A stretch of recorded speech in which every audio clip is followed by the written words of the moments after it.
ভাই পালং কত বললেন? 5 টাকা কেজি, 2 কেজি 10। 2 কেজি 10। হ্যাঁ, এই তো ভালো ছিলাম। যারা আগে ভালো ছিলেন তাদের জন্য ভিডিওটা করতে ইচ্ছা করলো। আজ বাজারে গিয়ে খুশি খুশি লাগলো। মনে পড়লো ছোটবেলার স্মৃতি, 17 বছর আগের দিনগুলোর কথা। বাজারে প্রতি কেজি সবজি 5 টাকা, 10 টাকা থেকে 20 টাকার মধ্যে। কাঁচামরিচ মাত্র 30 টাকা কেজি।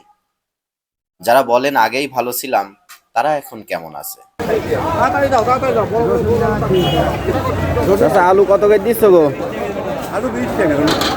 20 টাকা? এ কোন যুগে আসলাম গো, বিশ্বাসই হচ্ছে না, এত দাম কম। আলু কত বেচছো গো? আলু 20 টাকা গাড়ি না।